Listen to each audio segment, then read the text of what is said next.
Bonjour à tous, sur cette vidéo nous allons voir l'exécution des pompes.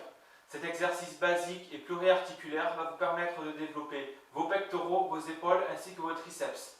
Vous pouvez pratiquer cet exercice dans n'importe quelle situation, sans aucun matériel, que vous soyez pratiquant, débutant ou confirmé. Une des seules choses importantes à noter pour l'exécution de cet exercice, c'est le positionnement correct des épaules avant d'exécuter les pompes, pour ne pas en fin de mouvement avoir les omoplates qui se décollent et les épaules qui partent en avant. Dans cette situation, je voûte le dos, le deltoïde antérieur travaille davantage qu'il ne devrait, au lieu de laisser le travail en priorité aux pectoraux et aux triceps.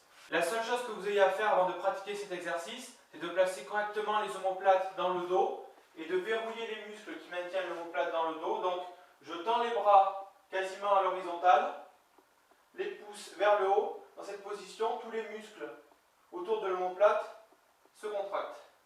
Une des variantes les plus simples pour commencer à exécuter les pompes, ça va être de placer les pieds au sol et les mains sur deux chaises avec une distance d'environ 40-45 cm d'écart. Ici, je vais fléchir les bras, amener le buste contre les chaises et remonter en tendant les bras. Donc première chose pour la respiration, j'inspire en descendant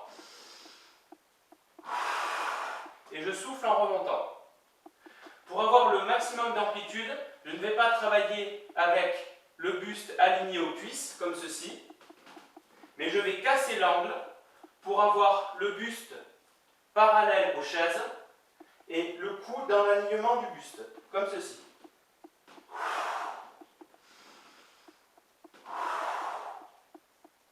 Variante un petit peu plus difficile, cette fois je vais poser les pieds sur un support égal à la hauteur des chaises, de manière à recruter plus intensément les triceps, les épaules ainsi que les pectoraux. Je vais gainer tout le corps, c'est-à-dire à aligner le cou, le torse et les cuisses. Je vais contracter les abdominaux pour ne pas avoir le bassin qui tombe en fin de mouvement quand le mouvement est trop difficile. Et je vais contracter les muscles autour des omoplates, avoir les épaules en arrière, de manière à, en fin de mouvement, ne pas arrondir le dos pour finir le mouvement plus facilement. Ici, donc, je gagne bien tout le corps, je contracte les abdominaux, j'inspire en fléchissant,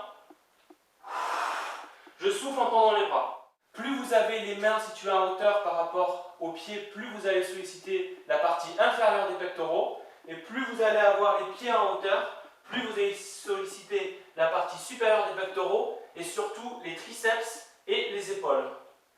Dans une position plus difficile, veillez toujours à avoir un alignement parfait entre les cuisses, le torse, le cou, à gainer les abdominaux de manière, en fin de mouvement, à ne pas cambrer ce qui pourrait vous faire des blessures au bas du dos. Veillez également à varier la position des mains. Plus j'ai les mains serrées, comme ici, avec une largeur d'environ 15 cm, plus je vais solliciter l'intérieur des pectoraux.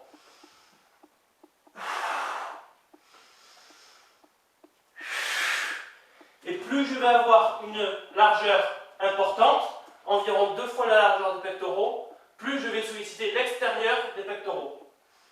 Ici, si vous êtes fragile des épaules, veillez à ne pas descendre trop bas. Essayez surtout de trouver une position qui vous permet de progresser, une position où vous êtes à l'aise.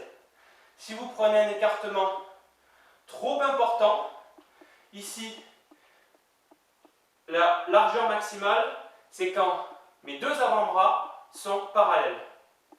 Si je dépasse 90 degrés au niveau du coude, ici je vais solliciter trop intensément l'articulation de l'épaule et vous pouvez vous blesser à terme. Donc, trouvez toujours une position confortable qui vous permette de battre régulièrement vos records. Lorsque vous effectuez vos pompes avec les mains largeur épaule, veillez à trouver un écartement des coudes, encore une fois, qui soit confortable. C'est-à-dire que plus vous allez avoir les coudes le long du corps, plus vous allez solliciter les triceps, plus vous allez écarter les coudes, plus vous allez solliciter les pectoraux. Cependant, il y a un écartement parfait sur lequel vous allez pouvoir progresser à l'aise et vous devez travailler sur cet écartement quel que soit l'angle d'écartement des coudes par rapport au torse. N'essayez pas d'avoir absolument les coudes le long du corps si ça vous cause des douleurs au niveau des épaules. Vous devez pratiquer sur une position confortable. Pour aller plus loin avec cet exercice, vous pouvez pratiquer non plus les mains à plat mais sur les poings.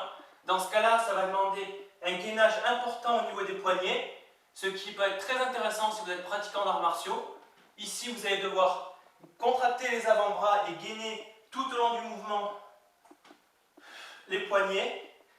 Veillez à ne pas pratiquer avec des chaises trop dures. Prenez des chaises rembourrées ou mettez des serviettes sous vos poings pour ne pas vous blesser les mains.